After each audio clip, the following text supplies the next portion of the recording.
আল্লাহর পক্ষ থেকে ওহী নাজিল হওয়ার পর মহানবী সাল্লাল্লাহু আলাইহি ওয়াসাল্লামের সামনে সর্বপ্রথম ঈমান আনেন তার স্ত্রী খাদিজা রাদিয়াল্লাহু তাআলা আনহা।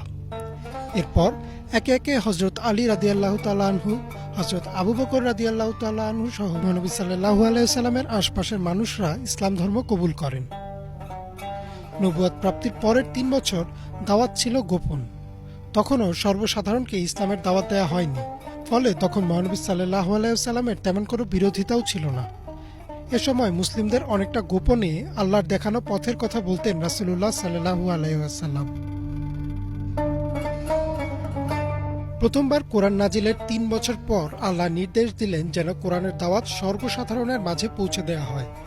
এই নির্দেশের পর মহানবী সাল্লাল্লাহু আলাইহি ওয়াসাল্লাম শুরু করলেন তার গোত্রের কাছের মানুষদের দিয়ে।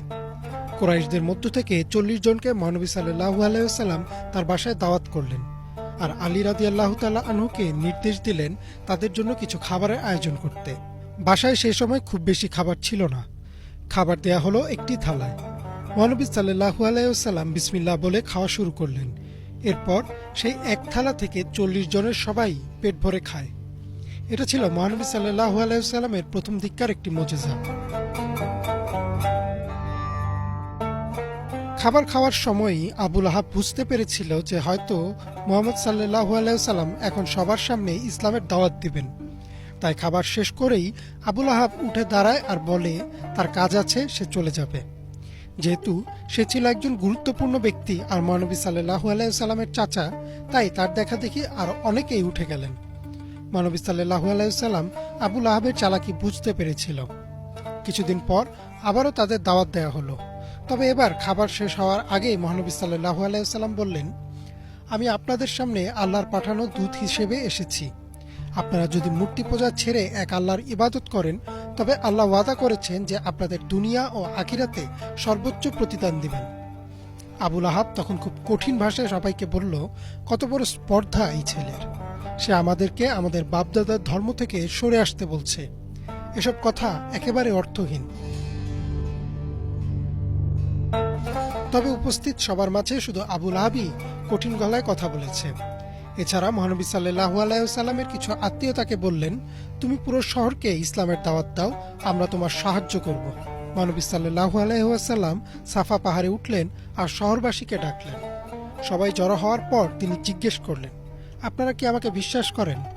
মক্কাবাসী বলল, আমরা আপনার সম্পর্কে ভালো ছাড়া কোনো খারাপ কিছু জানি না, আমরা আপনাকে অবশ্যই বিশ্বাস করি। মহানবী সাল্লাল্লাহু আলাইহি ওয়াসাল্লাম আবার জিজ্ঞেস করলেন, আমি যদি বলি পাহাড়ের ওই পাশে শত্রু আছে আর তারা মক্কা আক্রমণ করতে এসেছে, আপনারা কি তা বিশ্বাস করবেন?